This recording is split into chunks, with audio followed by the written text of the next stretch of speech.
সবাই?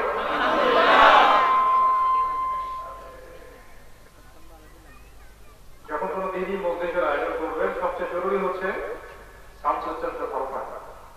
যদি সাউন্ড সিস্টেমটা ভালো না থাকে তাহলে কথা বলেও শান্তি নাই, আপনারা শুনেও শান্তি পাচ্ছেন। তো যে কোনো একটা কাজ আল্লাহ পাক চান যেন কাজটাকে নিপুণতার সাথে করা হয়, সূক্ষ্মতার সাথে করা হয়।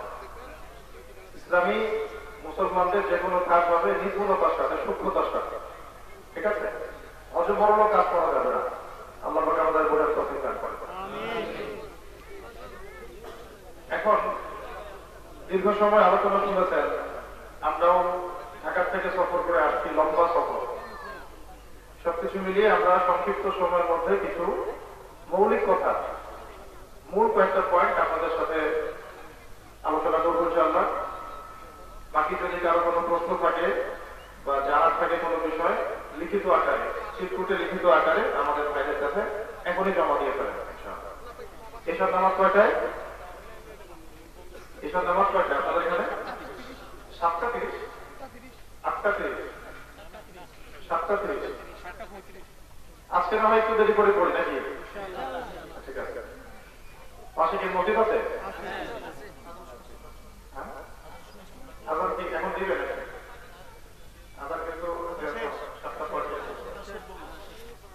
তো জামাত হবে না এখানে?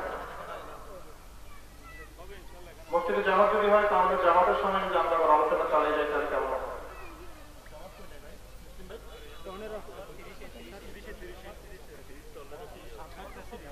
তাহলে জামাত হচ্ছে? এখন কি জামাত হচ্ছে?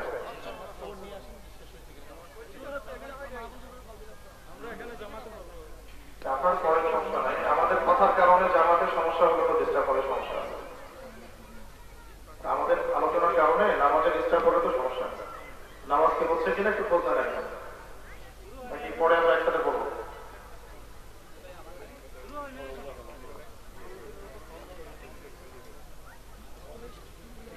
নামাজের পরে শুরু করলেই ভালো হতো।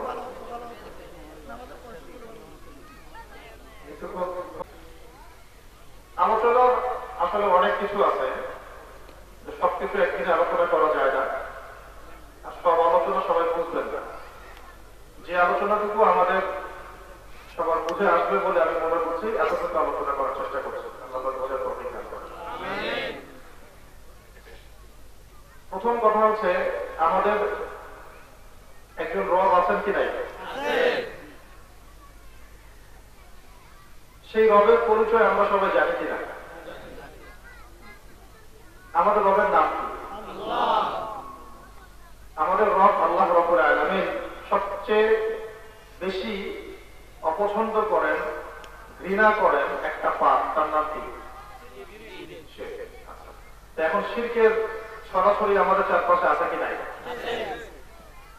শিরকের বিপরীতে আল্লাহ রাব্বুল আলামিন সবচেয়ে বেশি পছন্দ করেন একটা আমল, তার নাম তাওহীদ। তার নাম কি? এই তাওহীদ কত প্রকার এর মধ্যে বলেন? তাওহীদ কত প্রকার? মুখস্থ করে। তাওহীদ 3 প্রকার। কয় প্রকার? তাওহীদ কয় প্রকার? তাওহীদ শব্দের অর্থ কি? একত্ববাদ। তাওহীদ শব্দের অর্থ কি? একত্ববাদ। এক আল্লাহকে সৃষ্টিকর্তা, পালনকর্তা, রিজিকদাতা, জীবনদাতা, মৃত্যুদাতা, বিধানদাতা ইত্যাদি করে স্বীকার করার নাম মনে থাকবে। এই তাওহীদ কত প্রকার?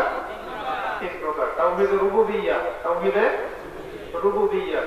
2 তাওহীদে উলুহিয়্যাহ, তাওহীদে উলুহিয়্যাহ। 3 তাওহীদে আসমা ওয়াস সিফাত, তাওহীদে আসমা ওয়াস সিফাত। মনে থাকবে? আচ্ছা, যেমন রুবুবিয়্যাহ মানে হচ্ছে যেমন আল্লাহ রাব্বুল আলামিন আমাদেরকে সৃষ্টি করেছেন, তিনি আমাদের রিজিক দাতা, তিনি আমাদেরকে খাওয়ান, তিনি সন্তান দাতা, তিনি ভালো মন্দের মালিক, তিনি মৃত্যুদাতা। এগুলো বিশ্বাস করার নাম কি? তাওহীদে রুবুবিয়্যাহ। তাওহীদে রুবুবিয়্যাহ। উলুহিয়্যাহ মানে কি? যে আল্লাহ আমাকে সৃষ্টি করেছেন শুধু সেই আল্লাহর জন্য ইবাদত করব, সেই আল্লাহকে সিজদা করব, সেই আল্লাহর জন্য নজর মানত করব, সেই আল্লাহর কাছে দোয়া করব, সেই আল্লাহ পাকের রেজামন্দি এবং দাসত্বে জীবন আমি কাটাবো। এটার নাম তাওহীদে উলুহিয়্যাহ। এখানে আল্লাহর সাথে কাউকে শরীক করা যাবে না। আসমা ওয়াস সিফাত যেমন আল্লাহ রাব্বুল আলামিন আর রহমান, তিনি আর রহিম, তিনি আল কারীম, তিনি আস-সাত্তার, তিনি শাদীদুল ইকাব, তিনি আরহামুর রাহিমিন।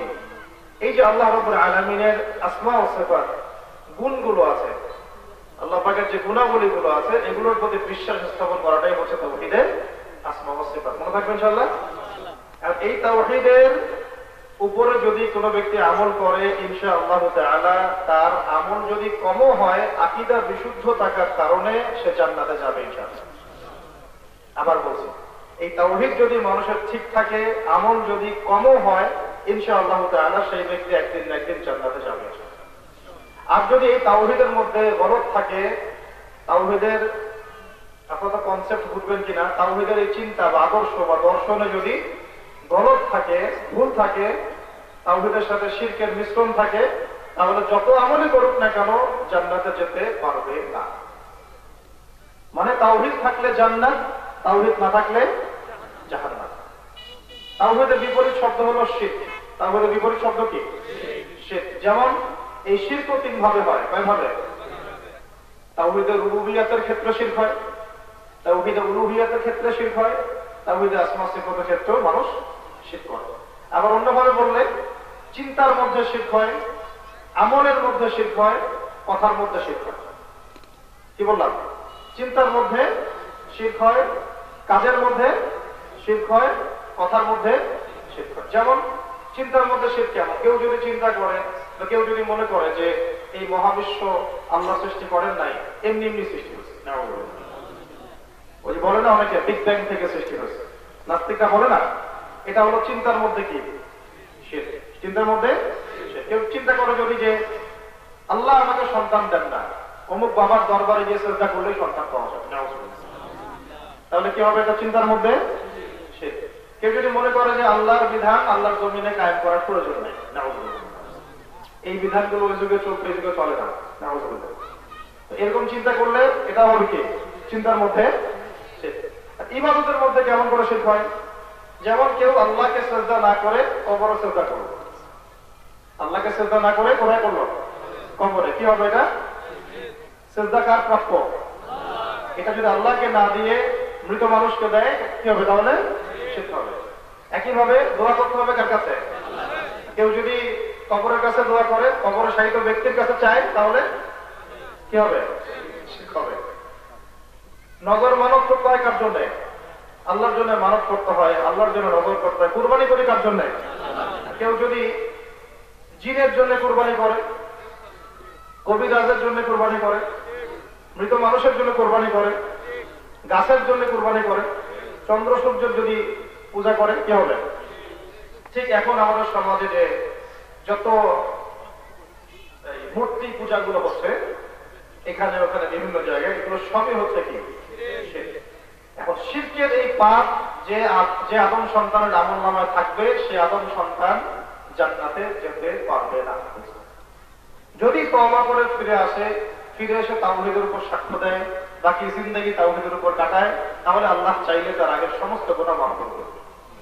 আজকেও যে আদম সন্তান মূর্তি পূজা করছে, ধরেন যে অমুক অমুক দেবীর সামনে নজর মানত করছে, বলি দিচ্ছে, ইত্যাদি ইত্যাদি করছে, বা কবরে সিজদা করছে, বা কবরে তাওয়াফ করছে, বা মৃত ব্যক্তির কাছে প্রার্থনা করছে, এই ব্যক্তিও যদি এখন তওবা করে ফিরে আসে এবং লা ইলাহা ইল্লাল্লাহ মুহাম্মাদুর রাসূলুল্লাহ সাক্ষ্য দিয়ে আবার ইসলামে প্রবেশ করে এবং বাকি জিন্দেগি যদি সে এই তাওহীদের উপর কাটায়, তাহলে ইনশাআল্লাহ আল্লাহ চাইলে তার গুনাহ মাফ হয়ে যাবে।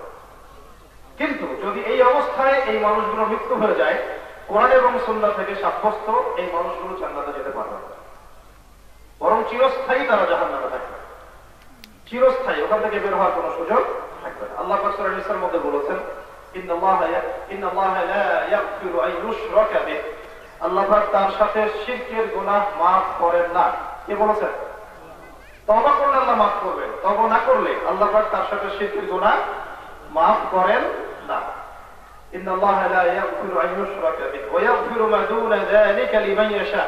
এছাড়া আল্লাহ পাক যে কোনো গুনাহ যাকে ইচ্ছা মাফ করতে পারেন, যে কোনো গুনাহ যাকে ইচ্ছা মাফ করতে পারেন। শিরকের গুনাহ আল্লাহ পাক ক্ষমা করবেন না। যদি তওবা করে ফিরে আসে এবং বাকি জিন্দেগি তাওহীদের উপর কাটায়, ইনশাআল্লাহ মাফ হয়ে যেতে পারে। আরেকটা আয়াত আছে সূরা মাইদার মধ্যে যে ইন্নাহু মান ইউশরিক বিল্লাহ, যে ব্যক্তি আল্লাহর সাথে শিরক করবে, ভালো করে শুনেন, যে ব্যক্তি আল্লাহর সাথে শিরকে লিপ্ত হবে ফাকাদ হারামাল্লাহু আলাইহিল জান্নাহ, আল্লাহ পাক তার উপরে জান্নাতকে হারাম করে দিবেন। বলেন নাউযুবিল্লাহ। আল্লাহ পাক তার উপরে জান্নাতকে হারাম করে দেবেন। ওয়া মাওয়াহু জাহান্নাম, এবং তার আবাসস্থল হবে জাহান্নাম। ওয়া মা লিযালিমিনা মিন আনসার, জালেমদের জন্য কোনো সাহায্যকারী থাকবে না। এরকম আরো অনেক প্রকরণ আছে শিরকের। এখন আরো আধুনিক কিছু শিরক বের হয়েছে, সেগুলো হয়তো অনেকে আপনারা বুঝবেন না, ওইদিকে আমি যাচ্ছি না। শুধু এতটুকু খেয়াল রাখবো, আমার চিন্তায়, আমার আমলে, আমার কথায় যেন আল্লাহ বিরোধী, আল্লাহ তাওহীদ বিরোধী কোনো আদর্শ, কথা বা কাজ প্রকাশ না পায়। যদি প্রকাশ পায় তাহলে আমি শিরককারীদের অন্তর্ভুক্ত হয়ে যাব, তাওহীদ কেটে যাবে। আর যদি নিজের অজান্তে এমন ভুল হয়ে যায় তাহলে তওবা করে ইস্তেগফার করে আবার ফিরে আসতে হবে। এগুলোর বাইরেও শিরকের আরেকটা প্রকরণ আছে, যেটাকে আমরা বলি আশ-শিরকুল খাফি বা গোপন শিরক। গোপন শিরক যেমন মনের মধ্যে রিয়া, যেমন ধরেন আল্লাহ রাব্বুল আলামিনকে রাজি খুশি করার নিয়াতে না, মানুষকে দেখানোর নিয়াতে যদি কেউ নামাজ পড়ে, এটা হবে রিয়া। কি হবে? আবার বলছি, মানুষকে দেখানোর জন্য কেউ যদি নামাজ পড়ে, এটা হবে রিয়া। মানুষকে দেখানোর জন্য কেউ যদি ওয়াজ করে, সেটা হবে রিয়া। মানুষকে দেখানোর জন্য দান সাদাকা করে, সেটা হবে রিয়া। কেউ যদি মানুষকে দেখানোর জন্য দ্বীনি ইলমও চর্চা করে, তাহলেও সেটা হবে রিয়া। সমস্ত কাজের ইখলাস ঠিক থাকতে হবে, নিয়ত বিশুদ্ধ থাকতে হবে। নিয়ত থাকবে যে আমি আল্লাহ পাকের সন্তুষ্টির জন্য এই কাজ করছি, আল্লাহ পাকে রাজি খুশি করার জন্য করছি, এবং নবী মুহাম্মদ সাল্লাল্লাহু আলাইহি ওয়াসাল্লামের তরিকা মোতাবেক করছি। তখন তার প্রত্যেকটা কাজ যদি অল্প হয়, বিশাল প্রতিদান পাওয়া যাবে ইনশাআল্লাহ। আর যদি এইগুলোতে সমস্যা থাকে, তাহলে আমল যদি অনেক বেশিও মনে হয়, এগুলোর কোনো প্রতিদান পাওয়া যাবে না। এইরকম চারটা শিরকের ক্ষেত্র থেকে আমাদেরকে বেঁচে থাকতে হবে। পারা যাবে ইনশাআল্লাহ? এখন আমাদের আশেপাশে প্রচুর শিরক হচ্ছে না? এরকম মানুষ চিন্তার মধ্যে শিরক করছে, মানুষ কাজ করতে গিয়ে শিরক করছে, কথা বলতে গিয়ে শিরক করছে। যেমন কেউ যদি বলে যে ইসলাম এই যুগে চলে না, নাউযুবিল্লাহ, ওই যুগে চলতো, ইসলাম থেকে তার নাম কাটা হয়ে গেল। কেউ যদি বলে আমার কাছে ধর্ম পরে, বাঙালি জাতি আগে, এটাও কুফরি হয়ে গেল। এটা কি হয়ে গেল? কুফরি হয়ে গেল। আমার কাছে দিন আগে, জাতিগত পরিচয় পরে। আমার কাছে কি আগে? দিন আগে, দিনের পরিচয় আগে, তারপর জাতিগত পরিচয়। এরকম কেউ যদি বলে যে আল্লাহ পাকের ওই বিধান, কোরআন হাদিসের বিধানগুলা ওই যুগে চলতো, এই যুগে বাস্তবায়ন করা সম্ভব না, এই যুগে চলবে না, এই যুগে চলে না, এগুলো কুফরি কথাবার্তা। কথা পরিষ্কার থাকবে ইনশাআল্লাহ? ইসলাম চির প্রাচীন, চির নতুন, চির আধুনিক। কি বললাম? ইসলাম চির প্রাচীন, চির নতুন, চির আধুনিক। ইসলাম ওই শুরুতেও চলতো, আগেও চলেছে, ভবিষ্যতেও চলবে। তো যারাই এই কথাগুলোর বাইরে কথাবার্তা বলবে, এগুলো কুফরি কথা হয়ে যাবে। আল্লাহ পাক এসব কুফরি থেকে আমাদেরকে হেফাজত করে দেন। প্রথম যে কথাটা আজকের সবক হচ্ছে যে তাওহীদের উপরে থাকতে হবে, শিরকের পাপে লিপ্ত হওয়া যাবে না। মনে থাকবে ইনশাআল্লাহ? আর শিরক কাকে বলে, কত প্রকার, কি কি, প্রত্যেকের জন্য এই জ্ঞান অর্জন করা ফরজ। এই জ্ঞান অর্জন করা কি আপনার জন্য নফল না, ফরজ। তালাবুল ইলমি ফরিদাতুন আলা কুল্লি মুসলিমিন, প্রত্যেক মুসলিম নরনারীর জন্য জ্ঞান অর্জন করা ফরজ। এখন কোন জ্ঞান অর্জন করা ফরজ? তাওহীদের জ্ঞান অর্জন করা ফরজ। তাওহীদের জ্ঞান আমাকে অর্জন নিজেকেও করতে হবে, আমার পরিবারকেও শেখাতে হবে। আমার স্ত্রী না জানলে তাকে শেখাতে হবে, সন্তান না জানলে তাকে শেখাতে হবে। লুকমান হাকিম আলাইহিস সালাম তার ছোট্ট বাচ্চাকে সবার আগে কি শেখাচ্ছিলেন? ইয়া বুনাই, হে আমার সন্তান, লা তুশরিক বিল্লাহ, আল্লাহর সাথে শিরক করো না। ইন্নাশ শিরকা লাযুলমুন আযীম, শিরক হলো সবচেয়ে বড় জুলুম, সবচেয়ে বড় জুলুম। এই যে কয়েকদিন আগে ছাত্র ভাইদের উপর জুলুম হলো, দেখে কান্না কষ্ট লাগছে, লাগে নাই? সবার কষ্ট লাগছে, সবার মন থেকে দোয়া আসছে মাজলুমের জন্য, জালেমের জন্য, সবাই বদদোয়া করেছে, করে নাই? এটা শিরকের জুলুমের চেয়ে ছোট জুলুম। এই বিশাল জুলুমগুলোও শিরকের চাইতে ছোট জুলুম। এর চেয়েও বড় জুলুম হলো শিরকের পাপ। মনে থাকবে?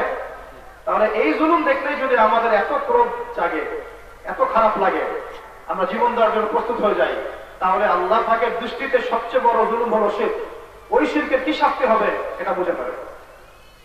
একটা হাদিস এসেছে, এটা পড়লে আমাদের ভালো লাগে আলহামদুলিল্লাহ, যে আল্লাহ পাকের এক বান্দাকে আল্লাহ পাক কিয়ামতের দিন ডেকে নিয়ে আসবে। হিসেব তো হবে একজন একজন করে।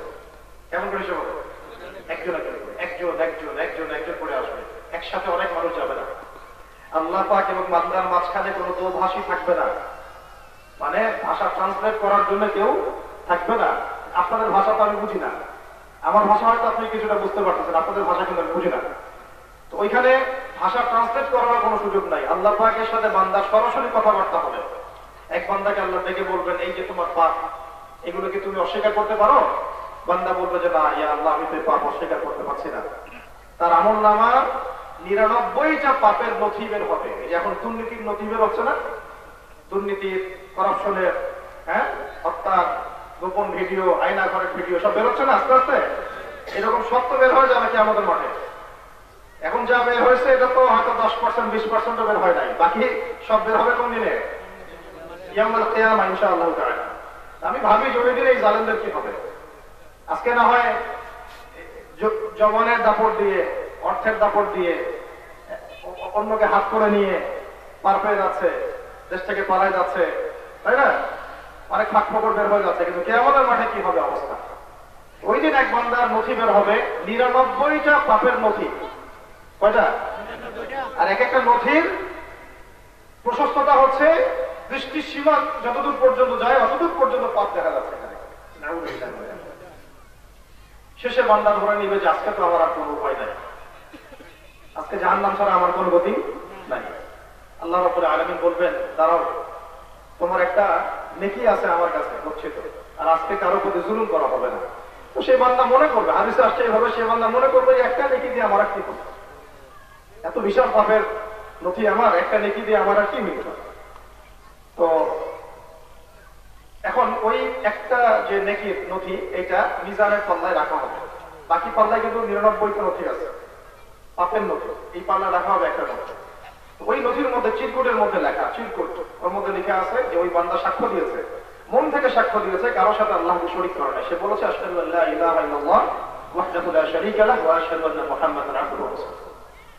তো দেখা যাবে আল্লাহ পাকের ফজল ও করমে, বান্দার উপর আল্লাহর দয়ায় এই একটা নথির আমলনামা ভারী হয়ে যাবে এবং এই বান্দাকে আল্লাহ জান্নাত দিয়ে দেবে।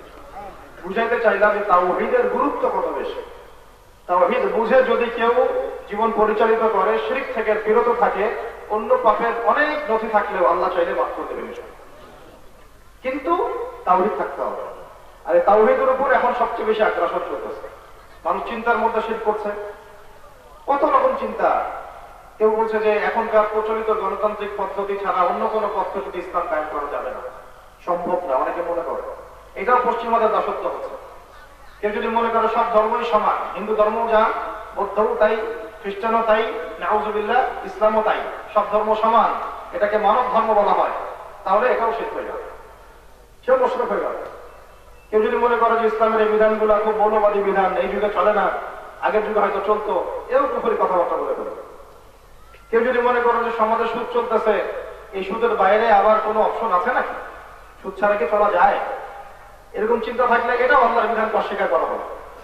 কেউ যদি মনে করে নামাজ পড়লেও হয়, না পড়লেও হয়, এটাও ইসলাম থেকে বের হয়ে গেল। কেউ যদি মনে করে যে আমি নামাজ পড়তেছি, আমার যাকাত দেওয়ার দরকার নাই, আসলে এমন লোক, নামাজ পড়ে আমার তো যাকাত দেওয়ার প্রয়োজন নাই, যাকাত ফরজ হয়ে গেছে, দেয় না, এটাও ইসলাম থেকে বের হয়ে যাওয়ার জন্য যথেষ্ট। কেউ যদি মনে করে জিহাদ ওই যুগে চলতো, এই যুগে আর জিহাদ চলবে না, ওইটাও ইসলামের একটা অংশ অস্বীকার করা হলো। এইভাবে আরো তো আছে আমাদের রাজনৈতিক দলের নেতা কর্মী যারা, অনেকেই বলেন ইসলাম রাষ্ট্র ধর্মে আসতে পারবে না, তাই না? রাষ্ট্রের আবার ধর্ম কি বলে না, রাষ্ট্রের আবার ধর্ম কি? তো রাষ্ট্র তো গঠিত হয়েছে মানুষ দিয়ে, রাষ্ট্র কি গরু ছাগল দিয়ে গঠিত হয়? রাষ্ট্র গঠিত হয় কি দিয়ে? মানুষ দিয়ে, নাকি জিন দিয়ে? জিন দিয়ে রাষ্ট্র গঠিত হয় না মানুষ দিয়ে, না গরু ছাগল হাঁস মুরগি দিয়ে? তো রাষ্ট্র গঠিত হচ্ছে মানুষ দিয়ে। সেই মানুষগুলো যদি মুসলিম হয়, তাহলে এই মুসলিমদের রাষ্ট্রের ধর্ম কি হবে? ইসলাম। স্বাভাবিক কথা। এটার জন্য ভোটাভুটির দরকার আছে নাকি? এর তো ভোটাভুটিরও দরকার। এটা একটা এলাকা, আমার বাংলাদেশ, এটা আমার দেশ, আমার ভৌগোলিক অঞ্চল, এই অঞ্চলে আমরা সবাই মুসলিম, বেশিরভাগই মুসলিম। তো বেশিরভাগ মানুষের চাওয়া হচ্ছে ইসলাম রাষ্ট্র ধর্ম হবে, বাস হয়ে গেল। এখানে ভোটাভুটির কি দরকার আছে? অনেকেই বলে পলিটিক্যাল অঙ্গনে যে রাষ্ট্রের ধর্মের দরকার নাই, রাষ্ট্র চলবে মানব ধর্ম দিয়ে, রাষ্ট্র চলবে তথাকথিত ধর্ম নিরপেক্ষতা দিয়ে। এবং তখন দেখা যায় তারা পূজার মণ্ডপেও যায়, আবার ওখানেও প্রসাদ খায়, আবার ঈদের নামাজও পড়তে আসে, ওইখানেও সেজদা দেয়, আবার খ্রিস্টানদের গির্জাতেও যায়, সেখানেও নম করে, সবই করে।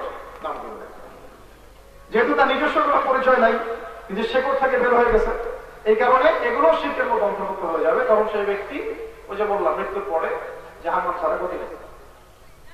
মান রব্বুক, সে উত্তর দিতে পারবে না। মান রব্বুক কে উত্তর দিতে পারবে? যে ব্যক্তি এই পৃথিবীতে আল্লাহ পাকে তাওহীদের উপর ছিল, তাওহীদের উপর প্রতিষ্ঠিত ছিল, এর দাওয়াত দিয়েছে, এর প্রচার প্রসারে কাজ করেছে, ইনশাআল্লাহ সে উত্তর দিতে পারবে। মান রব্বুক, সে বলবে রব্বি আল্লাহ।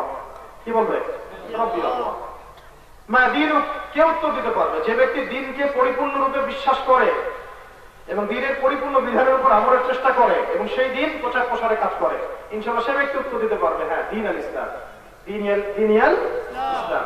মান নবীও কে উত্তর দিতে পারবে? যে এই দুনিয়াতে নবী সাল্লাল্লাহু আলাইহি ওয়াসাল্লামের সুন্নতকে প্রাধান্য দেয়, তার উপর আমল করে, এই সুন্নতকে পরিপূর্ণ মনে করে, এর বাইরে অন্য কোনো আদর্শ সে তালাশ করে না, সে পারবে মান নবীও উত্তর দিতে। আমরা কি আসলে তাই করছি? অনেকেই বলছেন যে ইসলাম শুধু ব্যক্তি জীবনে পালন করলেই হবে, নামাজ, রোজা, হজ, যাকাত, তাসবিহ, তাহলিল, জিকির, আজকার, এগুলোই ইসলাম। শিক্ষানীতি, সমাজনীতি, সংস্কৃতি, অর্থনীতি, রাজনীতির মধ্যে ইসলামের দরকার নাই। এটা স্পষ্ট কুফরি কথাবার্তা। কি কথাবার্তা? একদম স্পষ্ট কুফরি কথাবার্তা। আবার বুঝেন ভালো করে, এগুলো বুঝতে হবে, কারণ সামনে এগুলো আসতে যাচ্ছে এবং এগুলো আপনাদেরকে ফেস করতে হবে। আগেও হয়েছে, এখনো করতে হবে। এখনো মানুষ এগুলোই বলছে। এই 50 বছর আটকে হয়নি মানুষের। এখন ডান বান করতে করতে এই 50 বছরেও বহু মানুষের এখন আটকেল হয় না। তারা ওই পুরাতন মদই খাইতে চায় নতুন বোতলে, বুঝতে পারছি? তারা ওই পুরাতন মদই খাইতে চায় নতুন বোতলে। আল্লাহ পাক এদেরকে দিনের বুঝ দান করে, দিনের সহি সমর দান করে। বহু মানুষ মনে করে যে ইসলাম মনে হয় শুধু নামাজের নাম, রোজার নাম, হজের নাম, যাকাতের নাম, তাসবিহ তাহলিলের নাম, জিকির আজকারের নাম, কোরআন তেলাওয়াতের নাম, এতটুকু ইসলাম। তারা এটা মনে করে। শিক্ষা ক্ষেত্রে ইসলামের দরকার আছে, অর্থনীতির মধ্যে ইসলামের দরকার আছে, রাজনীতির মধ্যে ইসলামের দরকার আছে, সমাজের দরকার আছে, পরিবারের দরকার আছে, এইটা তারা মনে করে না, বিশ্বাস করে। এই বিশ্বাসটাও গলত বিশ্বাস। এই বিশ্বাস নিয়ে যদি কেউ কবরে চলে যায়, আল্লাহ না করুক, তাহলে তারও অবস্থা খারাপ আছে। এটা একটা আংশিক বিশ্বাস, পরিপূর্ণ বিশ্বাস না। অথচ আল্লাহ রাব্বুল আলামিন দ্বীন ইসলামকে পরিপূর্ণ করেছেন। কি করেছেন? একটা চুল সরিষা দানা এখানে ঢোকানোর দরকার নাই, বের করানোর সুযোগ নেই। সুবহানাল্লাহ। আল্লাহ পাক এমন একটা দিন আমাদেরকে দিয়েছেন যেখানে একটা চুল পরিমাণ জায়গা নেই কিছু ঢোকানোর বা কিছু বের করার। এটা পরিপূর্ণ। আল-ইয়াউমা আকমালতু লাকুম দীনাকুম। আল্লাহ বলেছেন আমি আজকে দ্বীনকে পরিপূর্ণ করে দিলাম। কে বলেছেন? ওয়া মান আসদাকু মিনাল্লাহি হাদীসা। আল্লাহর চেয়ে কে আছে সত্যবাদী? আল্লাহ তো সত্যবাদী কেউ আছে? তো সেই আল্লাহ পাক নিজে বলছেন যে আমি আল-ইয়াউমা আকমালতু লাকুম দীনাকুম, আমি তোমাদের জন্য দ্বীনকে পরিপূর্ণ কামেল করে দিয়েছি। সুবহানাল্লাহ। ওয়া আতমামতু আলাইকুম নি'মাতি, তোমাদের উপর আমার নিয়ামতকে পূর্ণতা দান করেছি। ওয়া রাদিতু লাকুমুল ইসলাম দীনান, তোমাদের উপরে দ্বীন ইসলামকে একটা জীবন ব্যবস্থা হিসেবে মনোনীত করে আমি আল্লাহ সন্তুষ্ট হয়ে গেছি। সুবহানাল্লাহ। আর আমরা বলছি ইসলামের এটা নিব, ওইটা নিব না, এটা নিব, ওইটা নিব না। এটা কি হোটেল? এটা খাবো, এটা খাবো না, ওইটা খাবো, এটা খাবো না। ইসলামে আসলে সবই নিতে হবে আমাকে। কথা বুঝতে পারলেন? আপনারা বুফে দেখছেন, বুফে, বুঝলেন না? বুফে ওই যে বিভিন্ন রেস্টুরেন্টে থাকে, নিজে নিজে নিয়ে খাবে, একটু ভাত দিলেন, একটু তরকারি, একটু ফ্রাই, লইট্টা, আর কি আছে, রূপচান্দা, কোরাল, এগুলো নিলেন। এখন কেমন রূপচান্দা খায় না, সে নেয় না, সে কোরাল খায় না, সে নেয় না, অন্য অন্য কিছু নিচ্ছে। ইসলামে এসবের কোনো সুযোগ নাই। আমি নামাজটা নিব, তেলাওয়াতটা নিব, জিকিরটা নিব, যাকাত নিব না। নাউযুবিল্লাহ মিন যালিক। এমন কোন সুযোগ আছে? ব্যক্তি জীবনের ইসলাম নিব, আমি সংস্কৃতির ইসলাম নিব না, অর্থনীতির ইসলাম নিব না, আমি রাজনীতির ইসলাম নিব না, এইসব সুযোগ নাই। বরং এগুলোকে আমরা বলি মুনাফিক। কি বলি? এগুলো এই যুগের আব্দুল্লাহ বিন উবাই। এই আদর্শগুলো হচ্ছে এই যুগের আব্দুল্লাহ বিন উবাই, আবু জাহেলের আদর্শ। এই যুগের আবু জাহেলের আদর্শ। আল্লাহ পাক আমাদের এই ভাইদেরকে বুঝদান করে। দ্বীন ইসলাম পরিপূর্ণ একটা জীবন ব্যবস্থা। আল্লাহ পাক বলেছেন আলী ইন্না দীনা ইনদাল্লাহিল ইসলাম, ইন্না দীনা ইনদাল্লাহিল ইসলাম। আল্লাহর কাছে এই দ্বীন ইসলামই হচ্ছে একমাত্র গ্রহণযোগ্য জীবন ব্যবস্থা। এর বাইরে কোনো কিছু আল্লাহ পাকের কাছে গ্রহণ হবে না, গৃহীত হবে না। আল্লাহ পাক সূরা আলে ইমরান এটা বলেছেন। আয়াতগুলো পড়েন, 19 নম্বর আয়াত পড়েন, 85 নম্বর আয়াত পড়েন, 83 নম্বর আয়াত পড়েন, সূরা মাইদা 3 নম্বর আয়াত পড়েন। এই আয়াতগুলো তো সব লেখা আছে। আল্লাহ পাক বলেছেন যে ওয়া মান ইয়াবতাগি গায়রাল ইসলামি দীনান ফালান ইউকবালা মিনহু, কেউ যদি ইসলাম ছাড়া অন্য কোনো দর্শন তালাশ করে, অন্য কোনো জীবন ব্যবস্থা তালাশ করে, কোশ্চিন কালেও তার কাছ থেকে কিছুই কবুল করা হবে না। লাভ নাই ওইসব ভণ্ডামি নামাজ দেখায়, ওইসব ভণ্ডামি মসজিদ করে দিয়ে, মাদ্রাসা করে দিয়ে। আপনি তো দিনকে এখনো গ্রহণই করেন নাই। আগে দিন ইসলাম যে পরিপূর্ণ এটা বিশ্বাস করেন, আগে স্বীকার করেন, তারপরে কথা। তারা বুঝতে পারছি? আরো বুঝেন, আপনি মাথায় পাগড়ি দিয়েছেন, টুপি পরেছেন, ঠিক আছে, আপনার খুশবু দিয়েছেন একদম গায়ে, আপনার আপনার সতর খোলা, কি খোলা? সতরই খোলা, নাউজুবিল্লাহ। তো এটা কি আপনার, এটা কি আপনি চাচ্ছেন? এটা কি আপনি চাইবেন যে আমার সতরে কিছু নাই, মাথায় পাগড়ি করে ঘুরতেছি? এটা হবে? তো মানুষটাকে পাগল বলবে, কি বলবে? উন্মাদ বলবে, পাগল বলবে। আগে সতর ঢাকেন, তারপরে পাগড়ি, নাকি কোনটা আগে বলেন? আগে পাগড়ি নাকি সতর? ইসলামের এই বিশ্বাসটা হচ্ছে আপনার সতর। ইসলাম একটা পরিপূর্ণ জীবন ব্যবস্থা, বিশ্বাসটা আপনার সতর। তাওহীদের বিশ্বাসটা আপনার সতর, সুন্নতের বিশ্বাসটা কি সতর। এরপরে আস্তে আস্তে আপনি আপনার সৌন্দর্য বর্ধন করতে থাকেন, জুব্বা পরবেন, আতর দিবেন, পাগড়ি পরবেন, টুপি পরবেন, সেটা পরে। আগে কি করতে হবে ভাই? সতর থাকতে হবে। আল্লাহ পাক আমাদেরকে বোঝাতে হবে। সবক নাম্বার 2, ইসলামকে একটা পরিপূর্ণ জীবন ব্যবস্থা হিসেবে গ্রহণ করা, বিশ্বাস করা, সেইভাবে আমল করার চেষ্টা করা। আল্লাহ পাক তৌফিক দান করেন। 3 নম্বর সবক হচ্ছে আমাদের জীবনের প্রতিটা কাজ, আমাদের জীবনের প্রতিটা কাজ বলতে কি? প্রতিটা কাজ বলতে আপনার ওযু, গোসল, ইস্তেঞ্জা, ঘুম, খাওয়া, সব, আপনার ব্যবসা বাণিজ্য, আপনার চলাফেরা, ওঠা বসা, পরিবার, শিক্ষা, যা আছে, প্রতিটা কাজ একজন ব্যক্তির আদর্শ মোতাবেক করতে হবে। তার নাম মুহাম্মদুর রাসূলুল্লাহ সাল্লাল্লাহু আলাইহি ওয়াসাল্লাম। যাদের আদর্শ নাই তারা অন্য থেকে আদর্শ ধার করে, যাদের আদর্শ নাই তারা অন্য থেকে আদর্শ ধার করে, যাদের আদর্শ আছে তারা কখনো কারো কাছে আদর্শ ধার করতে যায় না। আমাদের আদর্শ আল্লাহ পাক দিয়েছেন। কে দিয়েছেন? আল্লাহ রাব্বুল আলামিন বলেছেন, লাকাদ কানা লাকুম ফি রাসূলিল্লাহি উসওয়াতুন হাসানাহ লিমান কানা ইয়ারজুল্লাহা ওয়াল ইয়াওমাল আখির ওয়া যাকারাল্লাহা কাসীরা। যারা আল্লাহ এবং পরকালকে চায় বা বিশ্বাস করে, যে ব্যক্তির ফিকির আছে আল্লাহ এবং পরকালে, তাদের জন্য সর্বোত্তম আদর্শ হচ্ছে মুহাম্মদুর রাসূলুল্লাহ সাল্লাল্লাহু আলাইহি ওয়াসাল্লাম। এখন আমরা টুপি পরেছি কেন? আমাদের নবীজি পরেছিলেন তাই। আমরা সাদা কাপড় কেন পরেছি? নবীজি পছন্দ করতেন তাই। কেন আমরা দাওয়াতের কাজ করব? আমাদের নবীজি করেছেন তাই। কেন আমি ডান কাঁধে ঘুমাই বলেন? কেন ঘুমাই আমি? নবী সাল্লাল্লাহু আলাইহি ওয়াসাল্লাম করেছেন তাই। বাবরি চুল কেন রাখবেন? নবীজি রাখতেন তাই। পাগড়ি কেন পরবেন? নবীজি পড়তেন তাই। নামাজ আমি কেন পড়ি? নবী সাল্লাল্লাহু আলাইহি ওয়াসাল্লাম পড়তে বলেছেন, শিক্ষা দিয়েছেন তাই। আর তিনি কোনো কথা আল্লাহর হুকুম ছাড়া বলেন নাই।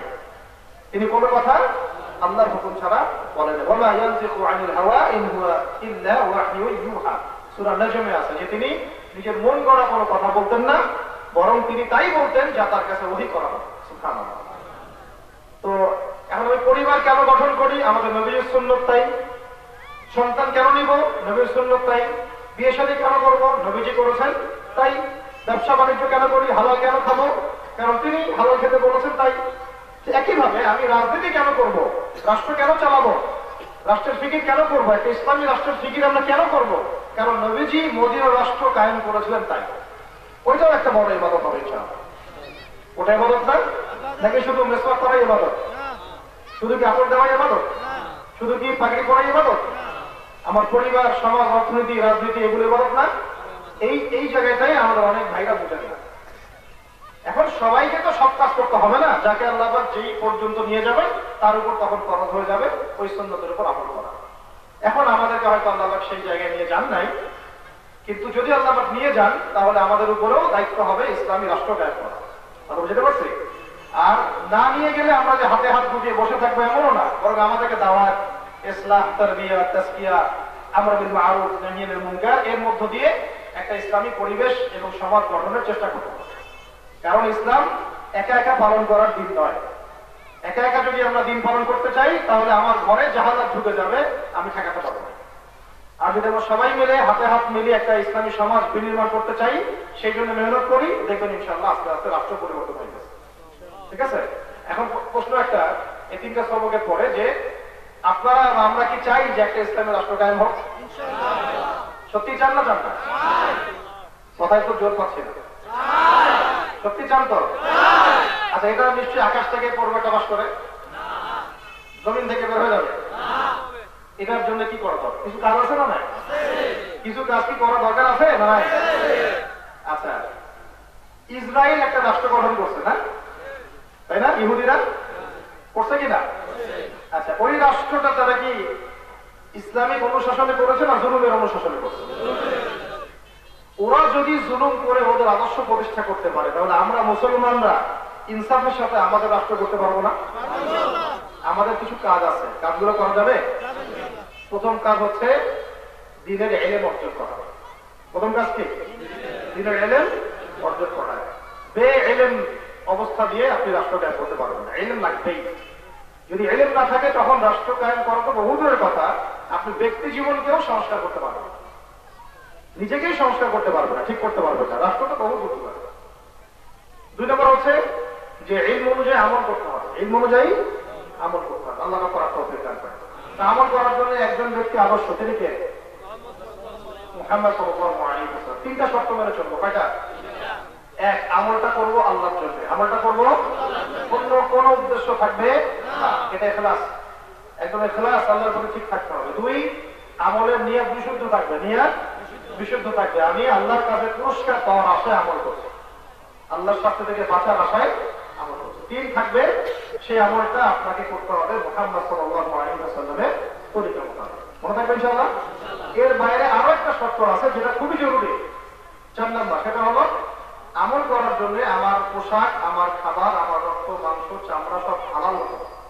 তার মানে আমার রিজিকটা হতে হবে হালাল। হারাম খোরদেরকে দিয়ে দিনের কোনো খেদমত নাই, হারাম খোরদেরকে দিয়ে দিনের কোনো ইবাদত নাই, দিনের কোনো বিজয়ের কোনো স্বপ্ন নাই, হালাল খাইতে হবে। এই জায়গায় আমরা অনেকেই এখনো সুদের মধ্যে পড়ে আছি, ঘুষের মধ্যে পড়ে আছি, নাউযুবিল্লাহি মিন যালিক। অনেকে মাদক দ্রব্যের ব্যবসা করতেছে, অনেকে ইয়াবার বিজনেস করতেছে, অনেকে আরো জঘন্য জঘন্য কাজ করতেছে, এটা আপনারা আমার চেয়ে ভালো জানেন। এই হারাম খাওয়া থেকে বের হয়ে তওবা করে বের হয়ে আসতে হবে, এসে হালাল খেয়ে আল্লাহর ইবাদত করতে হবে। আল্লাহ পাক বোঝার এবং করার তৌফিক দান করেন। এই কাজগুলো দরকার আছে, ইলম অর্জনের দরকার আছে, আমল বাড়ানোর দরকার আছে, হালাল খাওয়ার দরকার আছে, এবং আদর্শ পরিবার গড়ার দরকার আছে। আমার পরিবারের জিম্মাদার কে? আপনি না আমি? আমার পরিবারের জিম্মাদার কে? আমি না আপনি? আমি। আপনার পরিবারের জিম্মাদার কে? আমি না আপনি? আপনি। তাহলে আপনার পরিবারটা হচ্ছে আপনার ছোট্ট একটা রাষ্ট্র, ওই রাষ্ট্রের আমির আপনি নিজেই, ওই রাষ্ট্রের অনুসারীরা আপনার পরিবারের সদস্য, তাদের উপরে দিন কায়েম করেন ইনশাআল্লাহ। এখন 2 রকম স্রোত হইতে পারে, একটা হচ্ছে আপনার আন্ডারে যারা আছে তারা আপনার কথা শুনে, আর কেউ আছে কথা হয়তো শুনে না। যেমন বাবা বয়স হয়ে গেছে, নামাজ পড়ে না, মা হয়তো বয়স হয়ে গেছে, নামাজ কেন ঠিক মতো পড়ছে না, তাদেরকে আপনি ধমক দিতে পারবেন না, তাদেরকে আপনি বকাঝকা করতে পারবেন না, তাদেরকে আপনি বুঝাবেন, দাওয়াত দিবেন, ইসলাহের মাধ্যমে আপনি আল্লাহর পথে নিয়ে আসবেন। কিন্তু আপনার ছেলের বয়স 10 বছর হয়ে গেছে, মেয়ের বয়স 10 বছর হয়ে গেছে, নামাজ পড়ে না, তখন আপনি তাদেরকে শাসন করতে পারবেন। এইভাবে পরিবারটাকে ঠিক করার চেষ্টা করবেন, আল্লাহ পাক তৌফিক দান করেন। এরপর দরকার হচ্ছে আমাদের আলেম ওলামাদের সহবত। কি লাগবে? ওলামায়ে কেরামের সহবত ছাড়া একা একা এইভাবে সমাজ, দেশ, রাষ্ট্র, পরিবার, ব্যক্তিগত সংস্কার করা সম্ভব না। একা একা কি ডাক্তার হওয়া যায় না? পড়াশোনা করতে হয়, ডক্টরদের কাছে আপনার কি বলে ওটাকে ইন্টার্নশিপ করতে হয়, তাই না?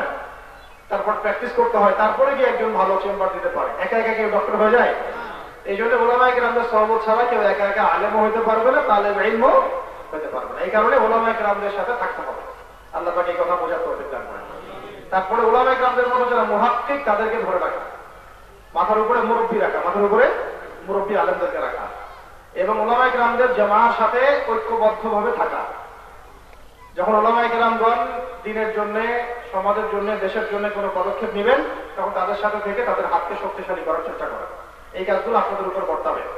যদি আমরা এই কাজগুলো না করি, তাহলে আল্লাহ পাকের যদি গজব আসে, তখন কিন্তু কেউই আর বাঁচতে পারবো না। আল্লাহ পাক আমাদেরকে বোঝার তৌফিক দান করেন। এর পাশাপাশি প্রয়োজন হচ্ছে যে ইসলাম বিরোধী যে মতবাদগুলো আছে, এই মতবাদগুলো সম্পর্কে পড়াশোনা করা, সচেতন থাকা। সমাজে বহু ফিতনা আছে না? এই ফিতনাগুলো সম্পর্কে পড়াশোনা করে জ্ঞান অর্জন করতে হবে এবং সেগুলো থেকে বেঁচে থাকার চেষ্টা করতে হবে। না হলে এমনও হইতে পারে যে আপনি নেক্সট ডোরে ধোকা খেয়েছেন এবং ওই পথে আপনি পা বাড়িয়ে দেবেন। যেমন সমাজের মধ্যে বহু মানুষ আছে যারা সমকামী, আছে না এমন? অনেকে আছে এলজিবিটিতে বিশ্বাস করে, আছে না এমন? অনেকে আছে যে পুরা খ্রিস্টান মিশনারিদের তৎপরতার মধ্যে পড়ে গেছে, আছে না? মুসলমান থেকে খ্রিস্টান হয়ে যাচ্ছে, এমন আছে না? সমাজে বহু মানুষ যে কাদিয়ানি মতবাদে পড়ে গেছে, যারা নবী সাল্লাল্লাহু আলাইহি ওয়াসাল্লামের পরেও আরো একজনকে নবী বলে দাবি করে। নাউজুবিল্লাহ। আর ওদের পণ্য না ব্যবহার করলে আমাদের তওবা হয় না। ওদের পণ্য বর্জন করাটা ঈমানের দাবি ছিল। কিসের দাবি ছিল? কিন্তু আমরা সেটা করতে পারি নাই। আল্লাহ পাক আমাদেরকে মাফ করে দিনের সহিহ সমঝ দান করে। ঠিক আছে, এগুলো আমাদের ঈমানের দাবি ছিল। এরকম সমাজে আরো বহু মতবাদ চলে। কেউ আছে মুরজিয়া, আপনি হয়তো শব্দটা প্রথম শুনলেন, মুরজিয়া আবার কি? মুরজিয়া মানে এরা বিশ্বাস করে শুধু কালিমা মুখে একবার পড়লে আর কিচ্ছু দরকার নাই, আমি যত পাপই করি না কেন জান্নাতে যাবই। যেটা বলছে কথা। কেউ আছে কাদারিয়া, ভাগ্যে বিশ্বাস করে না, বলে তাকবীর বলে কিছু নাই, আমি যা করবো তাই পাবো। অথচ ঈমানের একটা পিলার হচ্ছে ওয়ান তুমিনা বিল কদরি খায়রিহি ওয়া শাররিহি। এরকম এক শ্রেণী আছে জাবারিয়া, বুঝছেন অনেকে। এক শ্রেণী আছে আপনার মুতাজিলা। মুতাজিলারা মনে করে কোরআন আল্লাহর বাণী না, নাউজুবিল্লাহ। তারা মনে করে কোরআন আল্লাহর মাখলুক, নাউজুবিল্লাহ। এই যে অনেক ফিতনা সমাজের মধ্যে আছে, কাদিয়ানি মতবাদ বলেন, এনজিওদের তৎপরতা, এই যে প্রি মিক্সিং, তারপরে এই যে কি বলে ছেলে মেয়েদের অবাধ মেলামেশা, এই সমকামিতা, এই জেনা, আপনাদের এলাকাতে আপনারা খুব ভালো করে জানেন কি হয় হোটেলগুলোতে, আপনারা জানেন না, আমাকে বলার দরকার আছে? এই যে জেনা, এই যে মাদক, এই যে সমকামিতা, এলজিবিটি, এই কাদিয়ানি মতবাদ, এই এনজিও তৎপরতা, যত রকমের এরকম ফিতনা আছে সমাজে, এই ফিতনাগুলো সম্পর্কে আমাদেরকে পড়াশোনা করতে হবে, জানতে হবে। যদি না জানি তাহলে এদিকে দেখা যাবে নামাজও পড়তেছে, আবার ওদিকে সুদও খাচ্ছে। তখন আমার দেখা যাবে কিছু ভালো আর কিছু খারাপ, শেষমেশ দেখা গেল খারাপের পাল্লা ভারী হয়ে গেছে, জাহান্নামে যাইতে হবে। আল্লাহ পাক আমাদেরকে ইসলাম বিরোধী মতবাদ গুলা চেনার, জানার এবং বোঝার তৌফিক দান করেন। এই কাজগুলো যদি আমরা সবাই মিলে করতে পারি তাহলে ইনশাআল্লাহ তাআলা আজকাল কালো এই বাংলার জমিনে দ্বীন প্রতিষ্ঠা হবে ইনশাআল্লাহ। আমরা দ্বীন কায়েম না করা পর্যন্ত থাকবো না ইনশাআল্লাহ। ঠিক আছে? আর আমাদের মধ্যে ঐক্য বজায় রাখতে হবে, ভাইয়ে ভাইয়ে কোন রকম দ্বন্দ্বে যাওয়া যাবে না। এখন তো মোটেই যাওয়া যাবে না। এখন যদি আমরা ভাইয়ে ভাইয়ে বিভক্ত হওয়া শুরু করি তাহলে ওই যে এক জালেম চলে গেছে, আরো যে বড় কোনো জালেম আসবে না তার কোনো গ্যারান্টি নেই। আমি কি বুঝাতে পারছি ভাই? বুঝে নেন, সত্য কথা বলার দরকার নেই, বুঝে নেন। যদি আরো বড় কোনো জালেম আসে তাহলে এবার তো আপনার দেহও থাকবে না, কল্লাও থাকবে না। বলতেছে না কেউ যে ভয়ঙ্কর রূপে ফিরবো আমরা, আবার আরো ভয়ঙ্কর জালেম হয়ে ফিরবে আর কি, বলেন নাই? তো যদি এরকম হয়, আল্লাহ না করুক, তাহলে কি বলেন ইসলাম পন্থীদের এই অবস্থা থাকবে? আগে তো তাও 10-20টা বাইরে ঘোরাফেরা করতে, এখন সেটাও থাকবে না। সবগুলো দিয়ে আয়নাঘর ভর্তি করে দেখবেন কি করায়। আর আমাদের তো এগুলো বুঝ কম, আমরা তো এখন ঈদের খুশি পালন করতেছি। আমাদের কাছে মনে হয় যে এই হেলিকপ্টারে চড়তেছি, ঘুরতেছি, ফিরতেছি, ওয়াশ করতেছি, গাড়িতে চড়তেছি, মনে হয় এরকমই। শত্রুরা কিন্তু বসে নাই, শত্রু বসে নাই। আইওয়াশ শোডাউন এগুলো দিয়ে দিন কায়েম হবে না। আমাদের দরকার নিবেদিত প্রাণ কর্মী দরকার, যারা ইসলামের জন্য জান দিতে পারবে এমন মানুষ দরকার আমাদের, যারা আলেম ওলামাদের সাথে থাকবে, পরামর্শ করবে, দিনকে ব্যক্তি জীবন থেকে নিয়ে রাষ্ট্র পর্যায় পর্যন্ত কায়েম করার স্বপ্ন দেখে এমন মানুষ দরকার আমাদের। পদ্ধতি তরিকার মধ্যে আমাদের মধ্যে মতপার্থক্য থাকতে পারে, কিন্তু এখন জালেমকে কোনো সুযোগ দেওয়ার কোনো জায়গা নেই আমাদের কাছে। আমরা চাই আমাদের মাথার উপরে এমন কিছু মানুষ যারা ইসলামকে মহব্বত করে। সে আপনি হইতে পারেন, আমি হইতে পারি, XYZ যে কেউ হইতে পারে, কিন্তু যাকেই আল্লাহ পাক ক্ষমতা দেন না কেন তাকে ইসলামকে পালন করেই ক্ষমতা টিকে থাকতে হবে। ইসলামকে অবজ্ঞা করে যদি কেউ ক্ষমতা টিকে থাকতে চায়, আমরা এটা সহ্য করবো না ইনশাআল্লাহ। আমরা এক ফ্যাসিস্টের জায়গায় নতুন কোন ফ্যাসিস্টকে চাই না। কথা বুঝতে পারছি? যেই যাক, আমরা চাই একটা ইসলামপন্থী সরকার যেন আসে, তাহলে আমরা দাওয়াতের একটা ক্ষেত্র পাবো। আস্তে আস্তে আমরা মসজিদ মাদ্রাসাগুলো আবাদ করতে পারবো, আস্তে আস্তে আমরা আমাদের চেইন অফ কমান্ড গড়ে তুলতে পারবো। ইনশাআল্লাহ একদিন আল্লাহ চাইলে শরিয়া বিধানও কায়েম হবে। এটা তো একদিনের ব্যাপার না যে আমি ক্ষমতায় গেলাম, আদনান ভাই আপনাকে ক্ষমতায় দিয়ে দিয়েছি, কালকে থেকে চোরের হাত কাটেন, সম্ভব? পরে আমারই হাত কাটে মারা দিবে। তো আল্লাহ আমাদেরকে বোঝার করতে চান। আর এর পাশাপাশি দরকার আর দুটা জিনিস, আমর বিল মারুফ এবং নাহি আনিল মুনকার। আমর বিল মারুফ, নাহি আনিল মুনকার মানে সৎ কাজে আদেশ সবাই করবেন, সবাই সৎ কাজে আদেশ করবেন, একই সাথে অন্যায় নিষেধ করবেন, অন্যায় নিষেধ করবেন। যেখানে গান বাজবে গিয়ে বন্ধ করে দিবেন, অমুসলিমদের কথা আলাদা, মুসলমানদের বাচ্চার কথা বলো। আগে জিজ্ঞাসা করো তুমি মুসলমান? হ্যাঁ, গান বাজানো বন্ধ করে। কিন্তু শুনতে হয় বাসায় গিয়ে কানে হেডফোন লাগায় শোনো। এলাকার মধ্যে এভাবে গান বাজাতে পারবো না। জুয়ার আসর হচ্ছে, গিয়ে বন্ধ করে দেবে। একা গিয়ে বন্ধ করলে বন্ধ হবে? এই জন্য আমি বলি প্রত্যেকটা এলাকায় তাওহীদপন্থী ভাইদের একটা করে কাফেলা তৈরি করে। এটা করতে পারলে আপনারা সবাই একসাথে গিয়ে যখন কথা বলবেন দেখবেন ঠিক হয়ে সাইজ হয়ে গেছে। আর একা যদি যান উল্টা আপনাকে সাইজ করে দিবে, তাই না? তো এই জন্য আমাদের বোঝা উচিত যে আমরা সমাজ সংস্কার করতে চাইলে শুধুমাত্র মিষ্টি মিষ্টি কথা দিয়ে কাজ হয় না। সবসময় একদম নিবেদিত প্রাণ মানুষ দরকার যারা অন্যায় প্রতিবাদ করতে পারে, নিজেরা আমল করবে, সমাজের মধ্যে অন্যায় বন্ধের জন্য তারা হিলফুল ফুজলের মতো সংগঠন তৈরি করবে। মনে আছে হিলফুল ফুজল? নবী সাল্লাল্লাহু আলাইহি ওয়াসাল্লাম যখন তো ওহী আসেই নাই, তখনও তিনি ফিকির করেছেন কিভাবে সমাজটাকে সংস্কার করা যায়, তাই না? এটা সুন্নাত না? আল্লাহ পাক আমাদের সবাইকে নবী সাল্লাল্লাহু আলাইহি ওয়াসাল্লামের মতো সমাজ সংস্কার করার তৌফিক দান করেন। এই কয়েকটা কাজ ভাই আমরা সবাই মিলে যদি করতে পারি ইনশাআল্লাহ তাআলা আজ হোক আর কাল হোক আল্লাহর জমিনে দিন কায়েম হবে ইনশাআল্লাহ। শুরুটা করতে হবে এবং ব্যক্তি জীবন থেকে আগে আকীদা ঠিক করব। কি করব? আকীদা ঠিক করব, 5 ওয়াক্ত নামাজ পড়ব, ইনশাআল্লাহ রমজানের সাওম রাখবো, সাধ্যমতো দান সৎকার করব, দ্বীনের ইলম অর্জন করব, উলামা কেরামের সাথে থাকবো, মাথার উপরে মুরব্বী আলেম রাখবো, আর কি সৎ কাজে আদেশ করবো, অসৎ কাজে নিষেধ করব, পরিবার গঠন করব, সন্তানদেরকে মানুষ করব, আর হালাল খাবো। প্রত্যেকটা কাজ করবো আল্লাহর জন্য, তার নবীর তরিকায়, এবং নিয়াত ইখলাস ঠিক থাকবে। আল্লাহ পাক আমাদের সবাইকে এই কথাগুলোর উপর আমল করার তৌফিক দান করেন। সবার আগে আল্লাহ আমাকে আমল করার তৌফিক দান করেন, অতঃপর আপনাদের সবাইকে আমল করার তৌফিক দান করেন।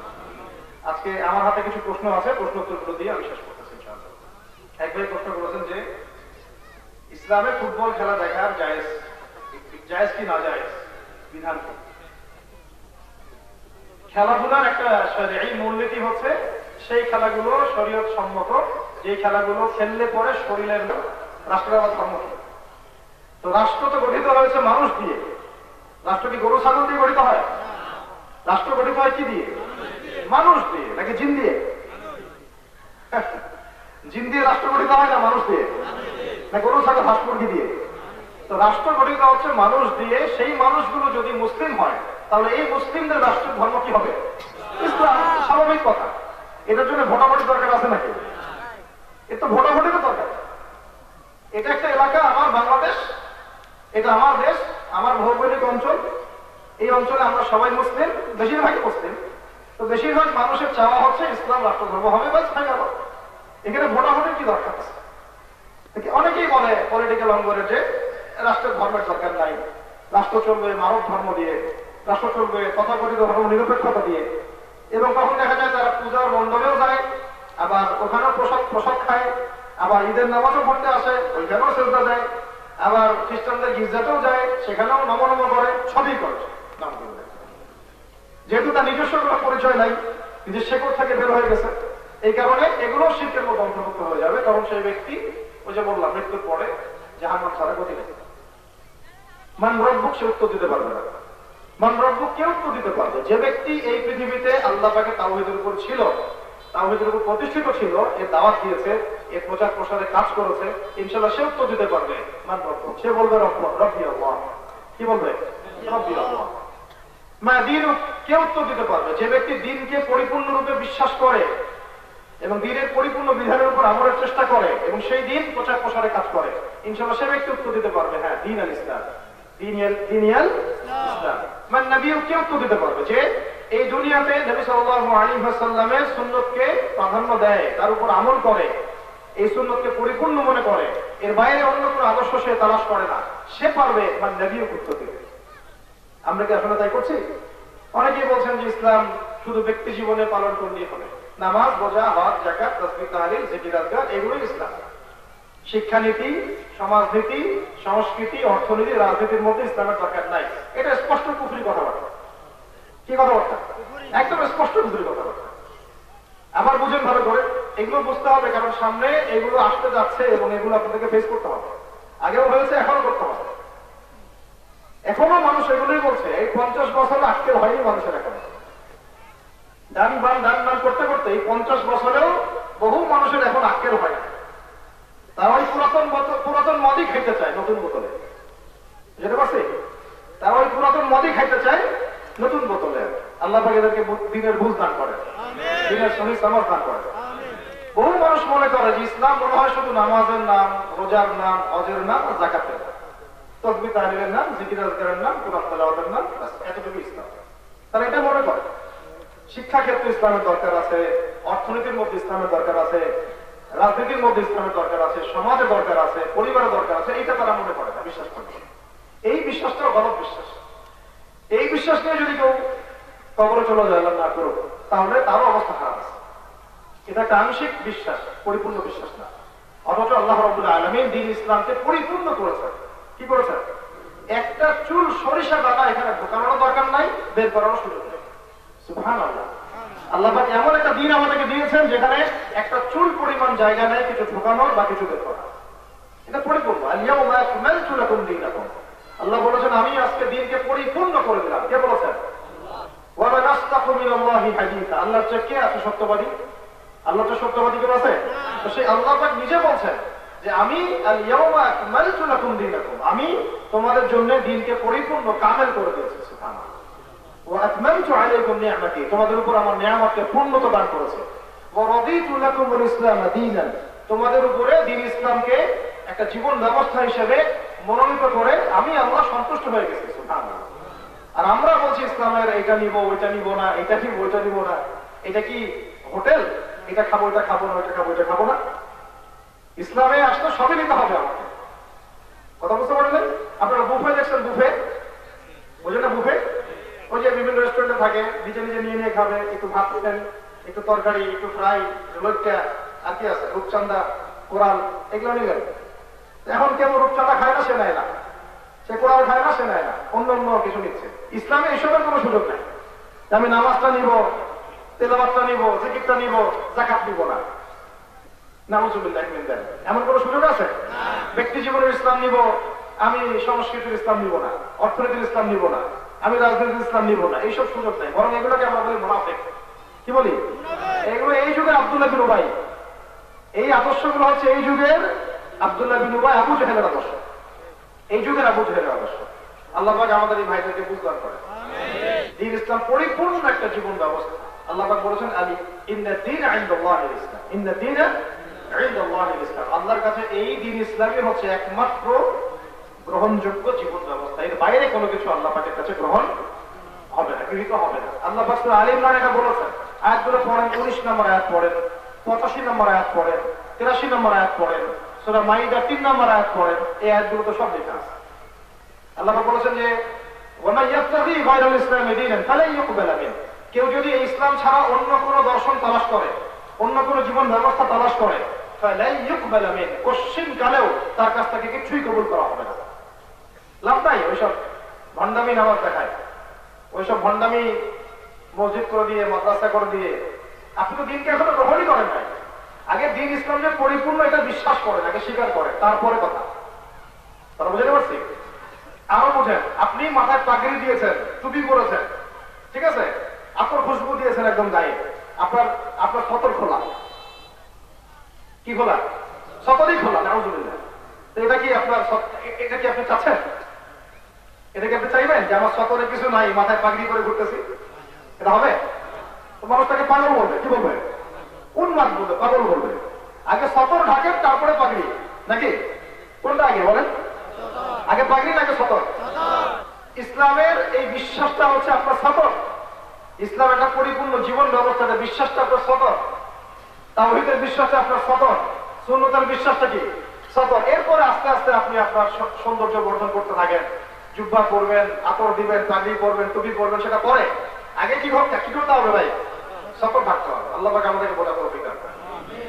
সবক নাম্বার 2, ইসলামকে একটা পরিপূর্ণ জীবন ব্যবস্থা হিসেবে গ্রহণ করা, বিশ্বাস করা, সেইভাবে আমল করার চেষ্টা করা। আল্লাহ পাক তৌফিক দান করেন।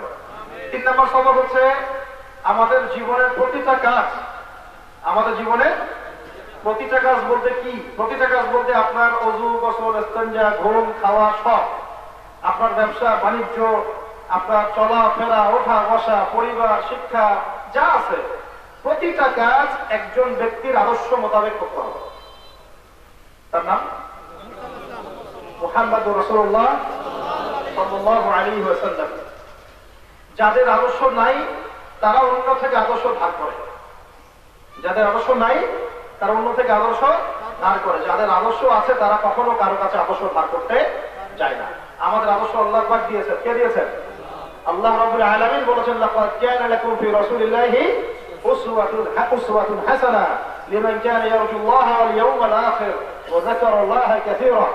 যারা আল্লাহ এবং পরকালকে চায় বা বিশ্বাস করে, যে ব্যক্তির ফিকির আছে আল্লাহ এবং পরকালে, তাদের জন্য সর্বোত্তম আদর্শ হচ্ছে মুহাম্মদ রাসূলুল্লাহ সাল্লাল্লাহু আলাইহি ওয়াসাল্লাম। এখন আমরা টুপি পরেছি কেন? আমাদের নবীজি পরেছিলেন তাই। আমরা সাদা কাপড় কেন পরেছি? নবীজি পছন্দ করতেন তাই। কেন আমরা দাওয়াতের কাজ করব? আমাদের নবীজি করেছেন তাই। কেন আমি ডান কাতে ঘুমাই? বলেন, কেন ঘুমাই আমি? নবী সাল্লাল্লাহু আলাইহি ওয়াসাল্লাম করেছেন তাই। বাবরি চুল কেন রাখবেন? নবীজি রাখতেন তাই। পাগড়ি কেন পরবেন? নবীজি পড়তেন তাই। নামাজ আমি কেন পড়ি? নবী সাল্লাল্লাহু আলাইহি ওয়াসাল্লাম পড়তে বলেছেন, শিক্ষা দিয়েছেন তাই। আর তিনি কোনো কথা আল্লাহর হুকুম ছাড়া বলেন নাই। তিনি কোনো কথা আল্লাহর হুকুম ছাড়া বলেন না। ওয়া ইয়ানতিকু আনিল হাওয়া ইন হুয়া ইল্লা ওয়াহয়ু ইউহা। সূরা নজমে আছে যে তিনি নিজের মন গড়া কোনো কথা বলতেন না, বরং তিনি তাই বলতেন যা তার কাছে ওহী করা হয়। সুবহানাল্লাহ। তো এখন আমি পরিবার কেন গঠন করি? আমাদের নবীর সুন্নাত তাই। সন্তান কেন নিব? নবীর সুন্নাত তাই। বিয়ে শাদী কেন করবো? নবীজি করেছেন তাই। ব্যবসা বাণিজ্য কেন করি? হালাল কেন খাবো? কারণ তিনি হালাল খেতে বলেছেন তাই। একইভাবে আমি রাজনীতি কেন করব? রাষ্ট্র কেন চালাবো?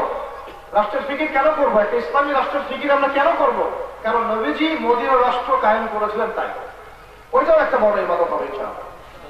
ওটা ইবাদত না, নাকি শুধু মেসওয়াক করাই ইবাদত? শুধু কি কাপড় দেওয়াই ইবাদত? শুধু কি পাগড়ি পরাই ইবাদত?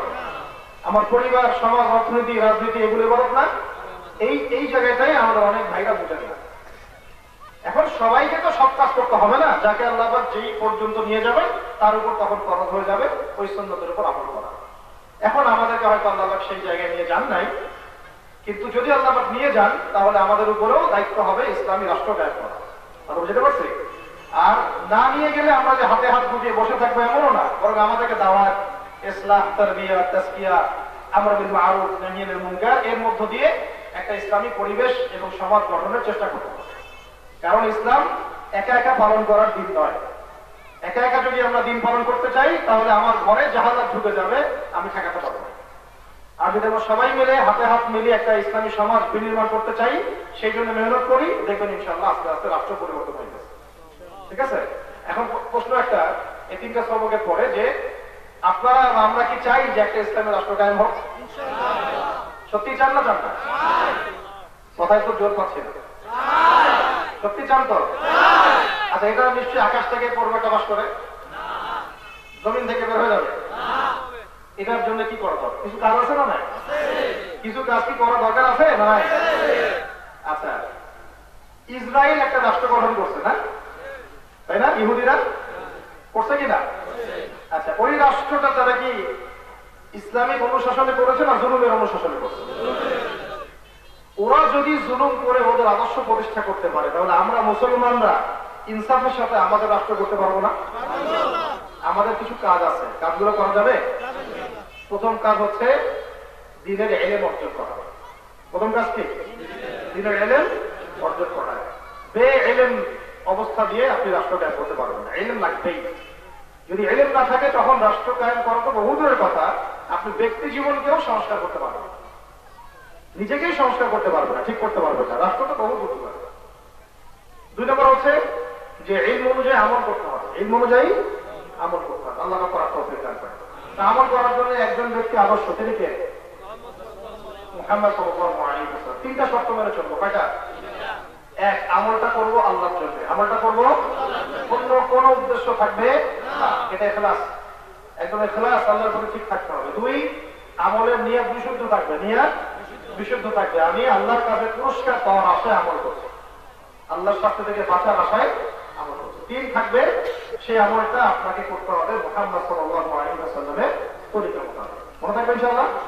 এর বাইরে আরো একটা শর্ত আছে যেটা খুবই জরুরি, 4 নম্বর। সেটা হলো আমল করার জন্য আমার পোশাক, আমার খাবার, আমার রক্ত, মাংস, চামড়া সব হালাল হতে হবে। তার মানে আমার রিজিকটা হতে হবে হালাল। হারাম খোরদেরকে দিয়ে দিনের কোনো খেদমত নাই, হারাম খোরদেরকে দিয়ে দিনের কোনো ইবাদত নাই, দিনের কোনো বিজয়ের কোনো স্বপ্ন হালাল খাইতে হবে। এই জায়গায় আমরা অনেকেই এখনো সুদের মধ্যে পড়ে আছি, ঘুষের মধ্যে পড়ে আছি, নাউজুবিল্লাহি মিন যালিক, অনেকে মাদক দ্রব্যের ব্যবসা করতেছে, অনেকে ইয়াবার বিজনেস করতেছে, অনেকে আরো জঘন্য জঘন্য কাজ করতেছে। এটা আপনারা আমার চেয়ে ভালো জানেন। এই হারাম খাওয়া থেকে বের হয়ে তওবা করে বের হয়ে আসতে হবে, এসে হালাল খেয়ে আল্লাহর ইবাদত করতে হবে। আল্লাহ পাক বোঝার এবং করার তৌফিক দান করেন। এই কাজগুলো দরকার আছে, ইলম অর্জনের দরকার আছে, আমল বাড়ানোর দরকার আছে, হালাল খাওয়ার দরকার আছে, এবং আদর্শ পরিবার গড়ার দরকার আছে। আমার পরিবারের জিম্মাদার কে? আপনি না আমি? আমার পরিবারের জিম্মাদার কে? আমি না আপনি? আমি। আপনার পরিবারের জিম্মাদার কে? আমি না আপনি? আপনি। তাহলে আপনার পরিবারটা হচ্ছে আপনার ছোট্ট একটা রাষ্ট্র। ওই রাষ্ট্রের আমির আপনি নিজেই, ওই রাষ্ট্রের অনুসারীরা আপনার পরিবারের সদস্য, তাদের উপরে দিন কায়েম করেন ইনশাআল্লাহ। এখন দুই রকম স্বরূপ হতে পারে। একটা হচ্ছে আপনার আন্ডারে যারা আছে তারা আপনার কথা শুনে, আর কেউ আছে কথা হয়তো শুনে না। যেমন বাবা বয়স হয়ে গেছে, নামাজ পড়ে না, মা হয়তো বয়স হয়ে গেছে, নামাজ কেন ঠিক মতো পড়ছে না, তাদেরকে আপনি ধমক দিতে পারবেন না, তাদেরকে আপনি বকাঝকা করতে পারবেন না, তাদেরকে আপনি বুঝাবেন, দাওয়াত দিবেন, ইসলাহের মাধ্যমে আপনি আল্লাহর পথে নিয়ে আসবেন। কিন্তু আপনার ছেলের বয়স 10 বছর হয়ে গেছে, মেয়ের বয়স 10 বছর হয়ে গেছে, নামাজ পড়ে না, তখন আপনি তাদেরকে শাসন করতে পারবেন। এইভাবে পরিবারটাকে ঠিক করার চেষ্টা করবেন। আল্লাহ পাক তৌফিক দান করেন। এরপর দরকার হচ্ছে আমাদের আলেম ওলামার সহবত। কি লাগবে? ওলামায়ে কেরামের সহবত ছাড়া একা একা এইভাবে সমাজ, দেশ, রাষ্ট্র, পরিবার, ব্যক্তি এগুলো সংস্কার করা সম্ভব না। একা একা কি ডাক্তার হওয়া যায় না? পড়াশোনা করতে হয়, ডক্টরদের কাছে আপনার কি বল ওটাকে ইন্টার্নশিপ করতে হয়, তাই না? তারপর প্র্যাকটিস করতে হয়, তারপরে গিয়ে একজন ভালো চেম্বার দিতে পারে। একা একা কেউ ডক্টর হয়ে যায়? এই জন্য ওলামায়ে কেরামদের সহবত ছাড়া কেউ একা একা আলেমও হইতে পারবে না, তালেবে ইলমও হইতে পারবে না। এই কারণে ওলামায়ে কেরামদের সাথে থাকতে হবে। আল্লাহ পাক এই কথা বোঝার তৌফিক দান করেন। তারপরে ওলামায়ে কেরামদের মতো যারা মুহাক্কিক তাদেরকে ধরে রাখা, মাথার উপরে মুরব্বী রাখা, মাথার উপরে মুরব্বী আলেমদেরকে রাখা, এবং ওলামায়ে কেরামদের জামাআর সাথে ঐক্যবদ্ধভাবে থাকা। যখন ওলামায়ে কেরামগণ দ্বীনের জন্য, সমাজের জন্য, দেশের জন্য কোনো পদক্ষেপ নেবেন, তখন তাদের সাথে থেকে তাদের হাতকে শক্তিশালী করার চেষ্টা করেন। এই কাজগুলো আপনাদের উপর বর্তাবে। যদি আমরা এই কাজগুলো না করি, তাহলে আল্লাহ পাকের যদি গজব আসে, তখন কিন্তু কেউই আর বাঁচতে পারবো না। আল্লাহ পাক আমাদেরকে বোঝার তৌফিক দান করেন। এর পাশাপাশি প্রয়োজন হচ্ছে যে ইসলাম বিরোধী যে মতবাদগুলো আছে, এই মতবাদগুলো সম্পর্কে পড়াশোনা করা, সচেতন থাকা। সমাজে বহু ফিতনা আছে না? এই ফিতনাগুলো সম্পর্কে পড়াশোনা করে জ্ঞান অর্জন করতে হবে এবং সেগুলো থেকে বেঁচে থাকার চেষ্টা করতে হবে। না হলে এমনও হইতে পারে যে আপনি নেক্সট ডোরে ধোঁকা খেয়েছেন এবং ওই পথে আপনি পা বাড়িয়ে দেবেন। যেমন সমাজের মধ্যে বহু মানুষ আছে যারা সমকামী, আছে না এমন? অনেকে আছে এলজিবিটিতে বিশ্বাস করে, আছে না এমন? অনেকে আছে যে পুরা খ্রিস্টান মিশনারিদের তৎপরতার মধ্যে পড়ে গেছে, আছে না? মুসলমান থেকে খ্রিস্টান হয়ে যাচ্ছে, এমন আছে না? সমাজে বহু মানুষ যে কাদিয়ানী মতবাদে পড়ে গেছে, যারা নবী সাল্লাল্লাহু আলাইহি ওয়াসাল্লামের পরেও আরো একজনকে নবী বলে দাবি করে। নাউজুবিল্লাহ। ওদের পণ্য না ব্যবহার করলে আমাদের তওবা হয় না। ওদের পণ্য বর্জন করাটা ঈমানের দাবি ছিল। কিসের দাবি ছিল? কিন্তু আমরা সেটা করতে পারি নাই। আল্লাহ পাক আমাদেরকে মাফ করে দিনের সহিহ সমাজ দান করে। এগুলো আমাদের ঈমানের দাবি ছিল। এরকম সমাজে আরো বহু মতবাদ চলে। কেউ আছে মুরজিয়া। আপনি হয়তো শব্দটা প্রথম শুনবেন, মুরজিয়া আবার কি? মুরজিয়া মানে এরা বিশ্বাস করে শুধু কালিমা মুখে একবার পড়লে আর কিচ্ছু দরকার নাই, আমি যত পাপই করি না কেন জান্নাতে যাবই। যেটা বলছে কথা। কেউ আছে কাদারিয়া, ভাগ্যে বিশ্বাস করে না, বলে তাকবীর বলে কিছু নাই, আমি যা করবো তাই পাবো। অথচ ঈমানের একটা পিলার হচ্ছে মিনাবিল কদরি খায়রিহি ওয়া শাররিহি। এরকম এক শ্রেণী আছে জাবারিয়া, বুঝবেন অনেকে। এক শ্রেণী আছে আপনার মুতাজিলা। মুতাজিলারা মনে করে কোরআন আল্লাহর বাণী না, নাউজুবিল্লাহ। তারা মনে করে কোরআন আল্লাহর মাখলুক, নাউজুবিল্লাহ। এই যে অনেক ফিতনা সমাজের মধ্যে আছে, কাদিয়ানী মতবাদ বলেন, এনজিওদের তৎপরতা, এই যে প্রি মিক্সিং, তারপরে এই যে কি বলে ছেলে মেয়েদের অবাধ মেলামেশা, এই সমকামিতা, এই জেনা, আপনাদের এলাকাতে আপনারা খুব ভালো করে জানেন কি হয় হোটেলগুলোতে, আপনারা জানেন না? আমাকে বলার দরকার আছে? এই যে জেনা, এই যে মাদক, এই যে সমকামিতা, এলজিবিটি, এই কাদিয়ানী মতবাদ, এই এনজিও তৎপরতা, যত রকমের এরকম ফিতনা আছে সমাজে, এই ফিতনাগুলো সম্পর্কে আমাদেরকে পড়াশোনা করতে হবে, জানতে হবে। যদি না জানি তাহলে এদিকে দেখা যাবে নামাজও পড়তেছে, আবার ওদিকে সুদও খাচ্ছে। তখন আবার দেখা যাবে কিছু ভালো আর কিছু খারাপ, শেষমেশ দেখা গেল খারাপের পাল্লা ভারী হয়ে গেছে, জাহান্নামে যেতে হবে। আল্লাহ পাক আমাদেরকে ইসলাম বিরোধী মতবাদ গুলা চেনার, জানার এবং বোঝার তৌফিক দান করেন। এই কাজগুলো যদি আমরা সবাই মিলে করতে পারি তাহলে ইনশাআল্লাহ তাআলা আহকার কালো এই বাংলার জমিনে দ্বীপ প্রতিষ্ঠা হবে ইনশাআল্লাহ। আমরা দিন কায়েম না করা পর্যন্ত থাকবো না ইনশাআল্লাহ, ঠিক আছে? আর আমাদের মধ্যে ঐক্য বজায় রাখতে হবে, ভাই ভাই কোন রকম দ্বন্দ্বে যাওয়া যাবে না। এখন তো মোটেই যাওয়া যাবে না। এখন যদি আমরা ভাই ভাইয়ে বিভক্ত হওয়া শুরু করি তাহলে ওই যে এক জালেম চলে গেছে, আরো যে বড় কোনো জালেম আসবে না তার কোনো গ্যারান্টি নেই। আমি কি বুঝাতে পারছি ভাই? বুঝে নেন, সত্য কথা বলার দরকার নেই, বুঝে নেন। যদি আরো বড় কোনো জালেম আসে তাহলে এবার তো আপনার দেহও থাকবে না, কল্লাও থাকবে না। বলতেছে না কেউ যে ভয়ঙ্কর রূপে ফিরবো আমরা, আবার আরো ভয়ঙ্কর জালেম হয়ে ফিরবে আর কি, বলেন নাই? তো যদি এরকম হয়, আল্লাহ না করুক, তাহলে কি বলেন ইসলাম পন্থীদের এই অবস্থা থাকবে? আগে তো তাও 10-20টা বাইরে ঘোরাফেরা করতে, এখন সেটাও থাকবে না। সবগুলো দিয়ে আয়নাঘর ভর্তি করে দেখবেন কি করায়। আর আমাদের তো এগুলো বুঝ কম, আমরা তো এখন নিজের খুশি পালন করতেছি।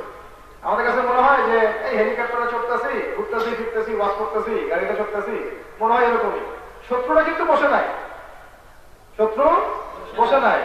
আইওয়াশ শোডাউন এগুলো দিয়ে দিন কায়েম হবে না। আমাদের দরকার নিবেদিত প্রাণ কর্মী দরকার, যারা ইসলামের জন্য জান দিতে পারবে এমন মানুষ দরকার আমাদের, যারা আলেম ওলামাদের সাথে থাকবে, পরামর্শ করবে, দিনকে ব্যক্তি জীবন থেকে নিয়ে রাষ্ট্র পর্যায় পর্যন্ত কায়েম করার স্বপ্ন দেখে এমন মানুষ দরকার আমাদের। পদ্ধতি তরিকার মধ্যে আমাদের মধ্যে মতপার্থক্য থাকতে পারে, কিন্তু এখন জালেমকে কোনো সুযোগ দেওয়ার কোনো জায়গা নেই আমাদের কাছে। আমরা চাই আমাদের মাথার উপরে এমন কিছু মানুষ যারা ইসলামকে মহব্বত করে। সে আপনি হইতে পারেন, আমি হইতে পারি, XYZ যে কেউ হইতে পারে, কিন্তু যাকেই আল্লাহ পাক ক্ষমতা দেন না কেন তাকে ইসলামকে পালন করেই ক্ষমতা টিকে থাকতে হবে। ইসলামকে অবজ্ঞা করে যদি কেউ ক্ষমতা টিকে থাকতে চায়, আমরা এটা সহ্য করবো না ইনশাআল্লাহ। আমরা এক ফ্যাসিস্টের জায়গায় নতুন কোন ফ্যাসিস্টকে চাই না। কথা বুঝতে পারছি? যেই যাক আমরা চাই একটা ইসলামপন্থী সরকার যেন আসে, তাহলে আমরা দাওয়াতের একটা ক্ষেত্র পাবো। আস্তে আস্তে আমরা মসজিদ মাদ্রাসাগুলো আবাদ করতে পারবো, আস্তে আস্তে আমরা আমাদের চেইন অফ কমান্ড গড়ে তুলতে পারবো ইনশাআল্লাহ। একদিন আল্লাহ চাইলে শরিয়া বিধানও কায়েম হবে ইনশাআল্লাহ। এটা তো একদিনের ব্যাপার না যে আমি ক্ষমতায় গেলাম, আদনান ভাই আপনাকে ক্ষমতায় নিয়ে নিয়েছি, কালকে থেকে চোরের হাত কাটেন, সম্ভব? পরে আমারই হাত কাটে ফেলাই দিবেন। তো আল্লাহ পাক আমাদেরকে বোঝার তৌফিক দান করুন।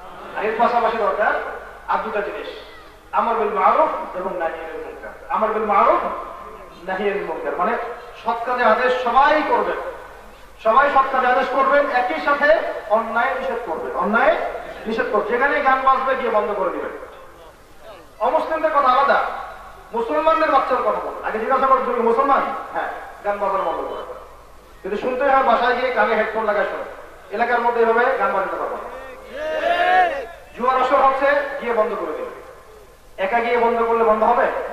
এই জন্য আমি বলি প্রত্যেকটা এলাকায় তাওহীদপন্থী ভাইদের একটা করে কাফেলা তৈরি করে। এটা করতে পারলে আপনারা সবাই একসাথে গিয়ে যখন কথা বলবেন দেখবেন ঠিক হয়ে সাইজ হয়ে গেছে। আর একা যদি যান উল্টা আপনাকে সাইজ করে দিবে, তাই না? তো এই জন্য আমাদের বোঝা উচিত যে আমরা সমাজ সংস্কার করতে চাইলে শুধুমাত্র মিষ্টি মিষ্টি কথা দিয়ে কাজ হয় না। সবসময় একদম নিবেদিত প্রাণ মানুষ দরকার যারা অন্যায়ের প্রতিবাদ করতে পারে, নিজেরা আমল করবে, সমাজের মধ্যে অন্যায় বন্ধের জন্য তারা হিলফুল ফুজলের মতো সংগঠন তৈরি করবে। মনে আছে হিলফুল ফুজল? নবী সাল্লাল্লাহু আলাইহি ওয়াসাল্লাম যখন তো ওহী আসেই নাই, তখনও তিনি ফিকির করেছেন কিভাবে সমাজটাকে সংস্কার করা যায়, তাই না? এটা সুন্নাত না? আল্লাহ পাক আমাদের সবাইকে নবী সাল্লাল্লাহু আলাইহি ওয়াসাল্লামের মতো সমাজ সংস্কার করার তৌফিক দান করেন। এই কয়েকটা কাজ ভাই আমরা সবাই মিলে যদি করতে পারি ইনশাআল্লাহ তাআলা আজ হোক আর কাল হোক আল্লাহর জমিনে দিন কায়েম হবে ইনশাআল্লাহ। শুরুটা করতে হবে আমার ব্যক্তি জীবন থেকে। আগে আকীদা ঠিক করব। কি করব? আকীদা ঠিক করব, 5 ওয়াক্ত নামাজ পড়ব, ইনশাআল্লাহ রমজানের সাওম রাখবো, সাধ্যমতো দান সৎকার করব, দ্বীনের ইলম অর্জন করব, উলামায়ে কেরামের সাথে থাকব, মাথার উপরে মুরব্বী আলেম রাখবো, আর কি সৎ কাজে আদেশ করবো, অসৎ কাজে নিষেধ করব, পরিবার গঠন করব, সন্তানদেরকে মানুষ করব, আর হালাল খাবো। প্রত্যেকটা কাজ করবো আল্লাহর জন্য, তার নবীর তরিকায়, এবং নিয়াত ইখলাস ঠিক থাকবে। আল্লাহ পাক আমাদের সবাইকে এই কথাগুলোর উপর আমল করার তৌফিক দান করেন। সবার আগে আল্লাহ আমাকে আমল করার তৌফিক দান করেন, অতঃপর আপনাদের সবাইকে আমল করার তৌফিক দান করেন। আজকে আমার হাতে কিছু প্রশ্ন আছে, প্রশ্ন উত্তরগুলো দিয়ে আমি শেষ করতেছি ইনশাআল্লাহ। এক ভাই প্রশ্ন করেছেন যে ইসলামে ফুটবল খেলা দেখার জায়েজ কি না জায়েজ? বিধান কি? খেলাধুলার একটা শরীয়ী মূলনীতি হচ্ছে সেই খেলাগুলো শরীয়ত সম্মত, যে খেলাগুলো খেললে পরে শরীরের ইমান খাঁটি ইমান থাকবে, তাওহীদ যুক্ত, তাওহীদ মুক্ত না, শিরিক মুক্ত না, শিরিক যুক্ত না, শিরিক যুক্ত না, শিরিক মুক্ত, তাওহীদ যুক্ত, যাদের অন্তরে সরিষা দানা পরিমাণ ইমান থাকবে, আল্লাহ পাক একদিন না একদিন জাহান্নামের শাস্তি ভোগ করার পরে হলেও তাদেরকে জান্নাতে নিয়ে আসবেন ইনশাআল্লাহ। এবং নবী সাল্লাল্লাহু আলাইহি ওয়াসাল্লামের সুপারিশেও বহু মানুষ জাহান্নাম থেকে জাহান্নামের ফয়সালাকারী বহু কবিরা গুনাহগার ব্যক্তি ইনশাআল্লাহ জান্নাতে প্রবেশ করবে ইনশাআল্লাহ। হেদায়েত বুঝতে পারতেছি না পরে বর্তমান সময়ে মেয়েরা এনজিওতে চাকরি করতে পারবে কিনা? বর্তমান সময় কেন, অতীত বর্তমান ভবিষ্যৎ কোন সময়ে সুদ ভিত্তিক কোন জায়গায় আমরা চাকরি করবো না। এটা স্পষ্ট কি? সুদের পাপে 70 শাখা, নিচের শাখা মায়ের সাথে জোড়া করা, উপরের শাখা হচ্ছে আল্লাহ এবং তার রাসূলের সাথে যুদ্ধ করা। যে ব্যক্তি সুদ খায়, যে ব্যক্তি দেয়, যে ব্যক্তি সাক্ষী থাকে, যে ব্যক্তি লিখে রাখে, সমান পাপী, সমান পাপী। এবং এই পাপীদের জন্য নবী সাল্লাল্লাহু আলাইহি ওয়াসাল্লাম অভিশাপ, লানত করেছেন, অভিশাপ দিয়েছেন। আল্লাহ পাক আমাদেরকে এইসব সুদী চাকরি থেকে হেফাজত করেন। একবার বলেছেন যে আপনারা এত কঠোর ভাবে কথা বলেন কেন, নরম ভাবে কথা বলেন না কেন? আমরা কি খুব কঠোর ভাবে কথা বলছি? কথা হচ্ছে যে কিছু কিছু বিষয় আছে যেগুলা নরম ভাবে বলা লাগে, আবার কিছু বিষয় আছে কঠোর কথা কঠোর ভাবে বলা লাগে। আর আমাদের এই কথা যদি আপনার কাছে কঠোর মনে হয়, তাহলে কোরআন পড়লে আপনি কি বলবেন? কোরআনে তো আল্লাহ রাব্বুল আলামিন কাফেরকে সরাসরি কাফের বলছেন, ফাসিককে ফাসিক বলছেন, জালেমকে জালেম বলছেন। আল্লাহ বলছেন জাহান্নাম, মাওয়াহু জাহান্নাম। এটা কঠিন শব্দ, কোরআনের শব্দ, তাহলে কি করবে? তো কঠোরতা যেখানে দেখানো সেটা কঠোরতা দেখানোই সুন্নাত, যেখানে নরম সেখানে নরম দেখানো সুন্নাত। আল্লাহ আমাদেরকে বোঝার তৌফিক দান করুন। বাবারা মেয়েদেরকে ফুটবল খেলতে দিতে পারবে কিনা? না, মেয়েদের জন্য এগুলো না। আল্লাহ মেয়েদের জন্য এগুলো থাকবে, যেখানে পর্দার খেলা হওয়ার সম্ভাবনাই বেশি। আরেকটা লাস্ট প্রশ্ন হচ্ছে যে আমরা পড়াশোনার পাশাপাশি অনেকে হারাম সম্পর্কে জড়িয়ে যায়, বিয়ের বয়স হয়ে গেলেও সেটা করা যাচ্ছে না, এই সময় করণীয় কি? প্রথম কথা, লেখাপড়ার পাশাপাশি যখন আমরা লেখাপড়া করবো তখন লেখাপড়াই করবো।